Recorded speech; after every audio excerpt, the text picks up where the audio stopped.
Many years ago, before there were any automobiles and before we had electricity or even gas lighting, and when people used horses if they wanted to go out for a ride, and oil lamps and candles if they needed a light, there lived in a small country town, yes, a butcher, a baker, and a candlestick maker. With just over a week to go before Christmas, the townspeople were busy indeed. And none more so than the candlemaker and his young son, Tom.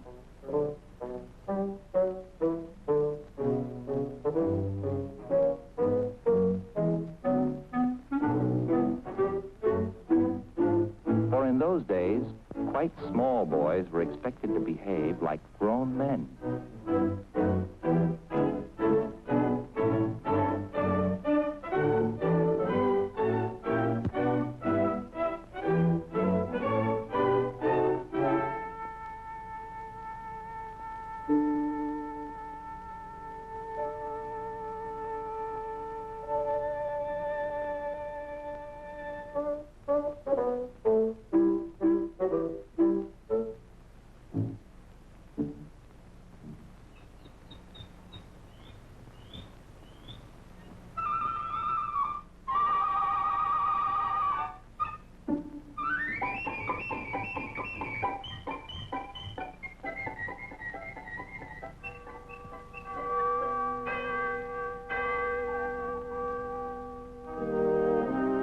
For years now, every Saturday at 4 o'clock, the candlemaker had been making the journey from his shop to the church across the square.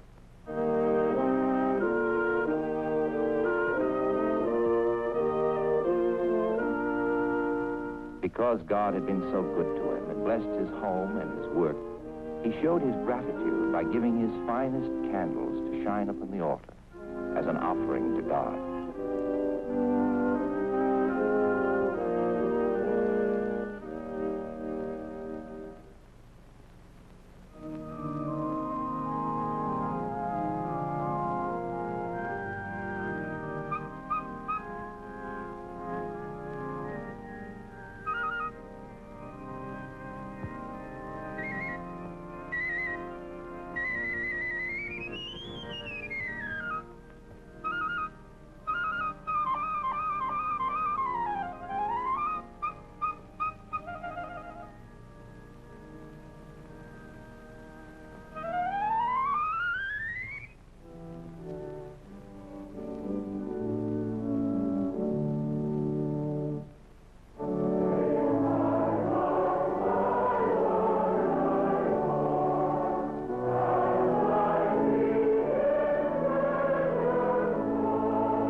Let your light so shine before men, that they may see your good works and glorify your Father which is in heaven.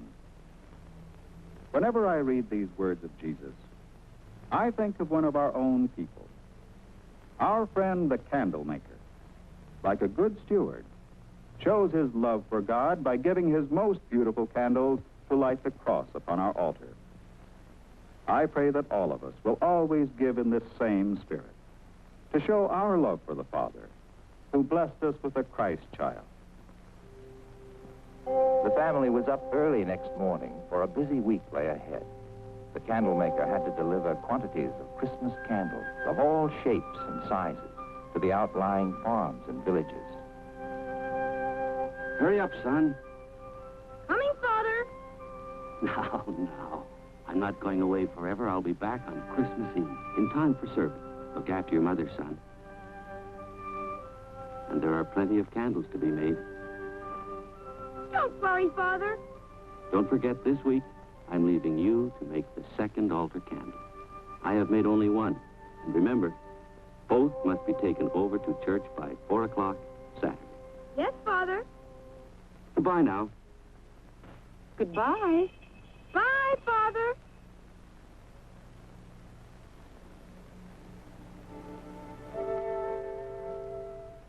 With his father away and his mother extra busy getting ready for Christmas, young Tom was in charge of the workshop,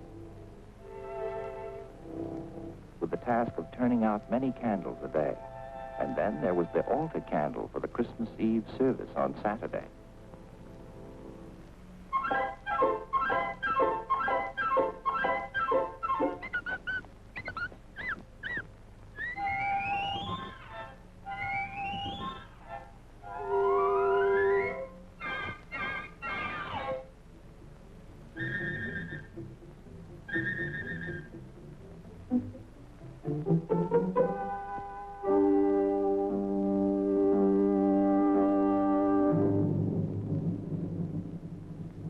On that Christmas Eve long ago, the church was made beautiful by the loving work of loving hands, just as churches are today. Then, as now, there was a manger where boys and girls would bring the white Christmas offering for the children's home.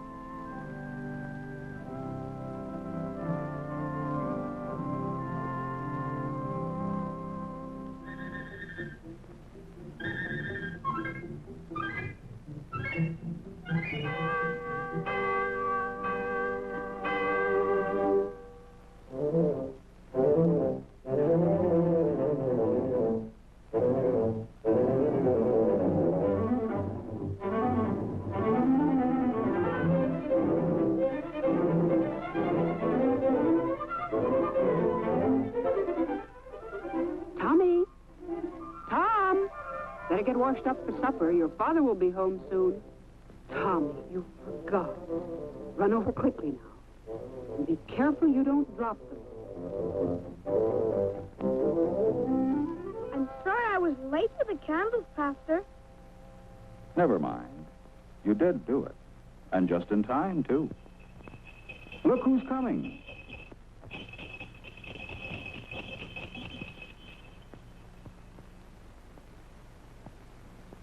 Well, son, did you make the church candle? Yes, Father.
Each member of the family had his own sad thoughts that night.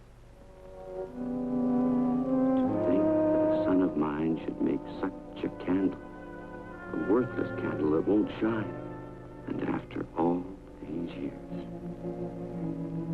Young Tom knew what his parents were thinking, that he had failed them, and that he had failed God.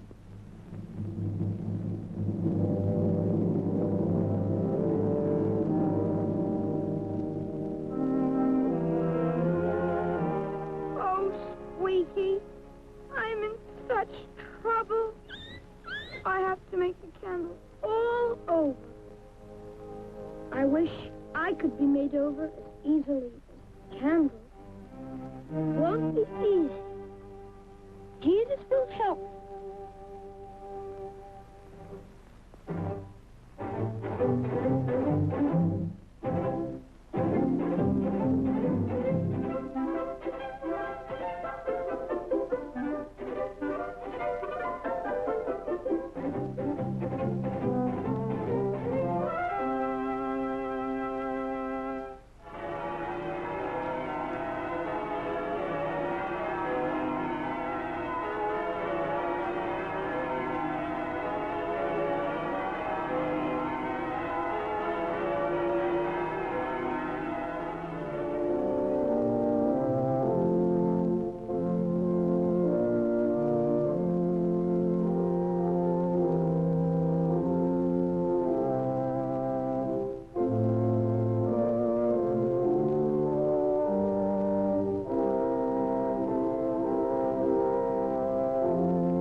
And so it was many years ago that the Candlemaker's son learned the meaning of Christian stewardship, just as we must learn it today.